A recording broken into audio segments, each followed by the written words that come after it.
नमस्कार, आप देख रहे हैं इंडिया पब्लिक न्यूज और मैं हूं आपके साथ आशु धारीवाल। पाकिस्तान के आतंकी शिविरों पर एयर स्ट्राइक कर भारत ने पहलगाम हमले के 15वें दिन बदला ले लिया है। हालांकि हमले के बाद से ही भारत लगातार पाकिस्तान की घेराबंदी करने में जुटा हुआ था। सिंधु जल संधि को निलंबित करने से लेकर आयात प्रतिबंध तक भारत ने कुछ ऐसे प्रमुख दंडात्मक कदम उठाए हैं जिससे पहले से ही जो रसातल में है वो चल रहे पाकिस्तान की अर्थव्यवस्था पूरी तरह से ध्वस्त करने के कगार पर पहुंच गई है। व्यापार, संचार, समुद्री पहुंच और हवाई क्षेत्र को निशाना बनाते हुए उठाए गए कदमों से पाकिस्तान को करारी आर्थिक चोट पहुंची है। भारत ने कठोर कदम उठाते हुए पाकिस्तान के सभी तरह के आयात और निर्यात पर पाबंदी लगा दी है। वो तीसरे देशों के माध्यम से भेजी जाती है, जिससे दोनों देशों के बीच व्यापार का एक रास्ता बंद हो गया है। इस कठोर कदम से दोनों देशों के बीच सीमित व्यापार कर काफी असर पड़ा है, जो पहले से ही बहुत कम है। भारत ने अप्रैल 2024 से जनवरी 2025 के बीच पाकिस्तान को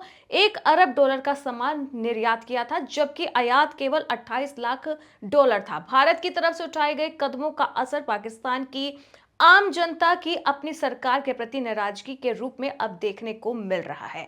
पहलगाम हमले के बाद भारत ने सबसे पहले जवाबी कार्यवाही सिंधु जल संधि को निलंबित कर की थी। दोनों देशों के बीच 4 युद्धों और दशकों से जारी सीमा पार आतंकवाद के बावजूद इस संधि को बरकरार रखा गया था। सिंधु नदी के जल पर पाकिस्तान की 70% कृषि निर्भर करती है। कई शहरों के लिए पेयजल की आपूर्ति भी इस नदी से की जाती है। विदेश सचिव विक्रम मिस्री ने कहा कि 1960 की सिंधु जल संधि तत्काल प्रभाव से स्थगित रहेगी जब तक कि पाकिस्तान विश्वसनीय रूप से सीमा पर आतंकवाद के लिए अपने समर्थन को त्याग नहीं देता। भारत ने पाकिस्तान नागरिकों के लिए साख वीजा छूट योजना भी रद्द कर दिया है। पहलगाम हमले के एक दिन बाद हुई सुरक्षा मामलों पर कैबिनेट समिति की बैठक में फैसला लिया गया था। बैठक के बाद सरकार ने घोषणा की थी कि पाकिस्तानी नागरिकों को अब सार्क वीजा छूट योजना के तहत भारत की यात्रा करने की अनुमति नहीं दी जाएगी। भारत ने 24 अप्रैल को पाकिस्तानी उच्चायुक्त में रक्षा, नौसेना और वायुसेना सलाहकारों को भी अवंचित घोषित कर दिया था और उन्हें 1 सप्ताह के भीतर देश छोड़ने को कहा गया था। सरकार ने इस्लामाबाद स्थित अपने उच्चायुक्त में रक्षा, नौसेना और वायु सलाहकारों को वापस बुलाने की घोषणा भी की थी। भारत ने इन पदों को निरस्त करने का भी ऐलान किया था। भारत ने पाकिस्तान के खिलाफ डिजिटल हमला करते हुए 16 पाकिस्तानी यूट्यूब चैनल को ब्लॉक कर दिया था, जो पहलगाम हमले को लेकर भ्रामक और भड़काऊ सामग्री प्रसारित कर रहे थे।